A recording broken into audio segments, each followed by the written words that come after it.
Assalamualaikum warahmatullahi wabarakatuh. Alhamdulillahi haqqa hamdi wa syukrulillahi haqqa syukri.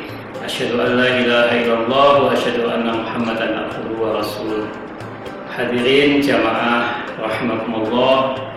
Pada kesempatan ini saya ingin menyampaikan terkaitan puasa dengan budaya kerja.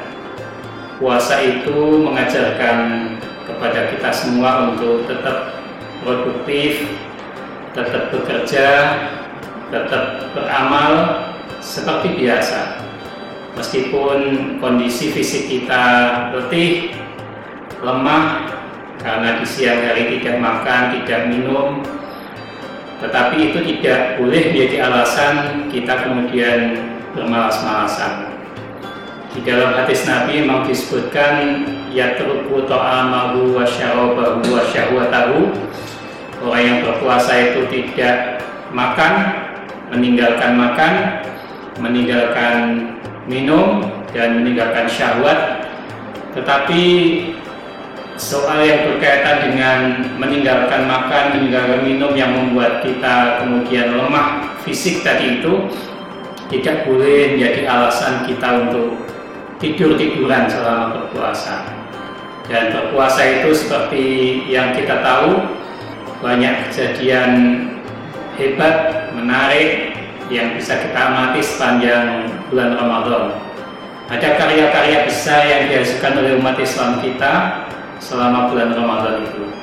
Misalnya kemenangan Islam dalam perang Badar misalnya. Nah, kemenangan Islam dalam perang Badar itu yang terjadi pada tahun 2 Hijriah itu persis terjadi pada bulan Ramadan. Lalu kemudian penaklukan kota Makkah yang terjadi pada tahun 8 Hijrah itu juga terjadi pada bulan Ramadan. Kemenangan pasukan Muslim ketika menaklukkan Andalusia, salah satu kota yang sangat penting di Spanyol, itu juga terjadi pada bulan Ramadan.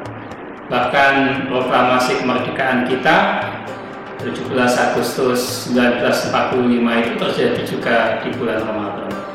Itu sekedar contoh-contoh betapa ibadah puasa itu tidak kemudian dipahami sebagai kesempatan untuk mengurangi produktivitas, mengurangi kerja kita, bermalas-malasan tadi itu.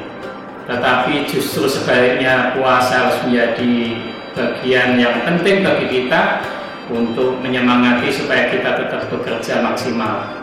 Meskipun mungkin jam bekerja kita agak berkurang, dan biasanya itu sudah diatur oleh kalau pemerintah, kalau swasta ya swasta.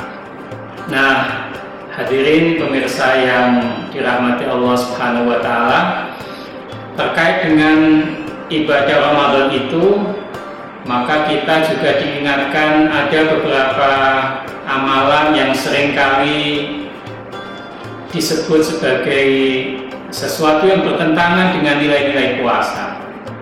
Yang salah satunya nanti bisa berkaitan dengan bagaimana puasa itu berkaitan erat dengan budaya kerja tadi itu. Perilaku pertama yang seringkali digolongkan sebagai paradoks Ramadan atau bertentangan dengan nilai Ramadan adalah boros. Hidup boros itu bertentangan dengan nilai Ramadan. Karena apa? Karena puasa Ramadan itu mengajarkan nilai-nilai kesederhanaan, nilai-nilai kesahajaan. Karena itu kalau ada orang yang boros, orang yang memperturutkan hawa nafsu, orang yang berbudaya konsumtif, maka bisa dipastikan orang itu telah menyeleweng dari ajaran atau nilai-nilai yang diajarkan dalam ibadah puasa. Yang kedua, yang juga bisa disebut sebagai menyeleweng dari ajaran ibadah puasa itu adalah malas. Malas itu berkaitan erat dengan kebiasaan orang-orang yang biasa memahami ayat, biasa memahami hadis, ajaran yang kemudian mereka pahami sebagai sebagai ajaran yang membolehkan mereka untuk bermalas ria tadi. Misalnya ada ajaran yang diduga itu hadis, tapi sebenarnya bukan hadis. Naumus shaimi ibadatun. Nah, itu kan seringkali dipahami sebagai hadis Nabi. Padahal itu bukan hadis Nabi. Karena itu maka puasa ini tidak boleh menjadikan kita kemudian malas. Nah, yang ketiga, perilaku yang seringkali disebut sebagai paradoks Ramadan itu adalah tidak sabar, mudah emosi, mudah marah. Padahal puasa itu mengajarkan kesabaran. Puasa itu mengajarkan supaya kita tidak memperturutkan nafsu kita, supaya kita menahan diri. Karena inti puasa itu sesungguhnya ada pada kata-kata imsak. Al-imsaku anisai, menahan diri dari sesuatu yang bisa kita membuat ceroboh hidup kita, membuat celaka hidup kita. Karena itu sabar menjadi penting. Sabar itu ajaran dalam puasa yang sangat penting. Bahkan di hadis Nabi disebutkan lis-shaimi farhatani yafrahuhuma. Orang yang berpuasa itu kalau mau sabar akan mendapatkan dua macam kebahagiaan. Kebahagiaan pertama adalah idza aftara fariha. Jika ia berbuka maka ia bahagia karena ada kesempatan berbuka. Lalu yang kedua adalah wa idza laqiya rabbahu fariha bisaumihi. Jika ia bertemu dengan Tuhannya maka ia pun bahagia karena ia sebagai seorang yang berpuasa. Itulah tiga perilaku yang menyeleweng dari ajaran ibadah puasa. Dan tentu saja terkait dengan topik kita puasa dan produktivitas itu, maka melalui ibadah puasa kita diajarkan untuk tidak bermalas ria, untuk tidak memanfaatkan waktu-waktu di bulan puasa itu untuk santai-santai saja, tapi harus tetap bekerja seperti biasa. Mudah-mudahan apa yang saya sampaikan bermanfaat.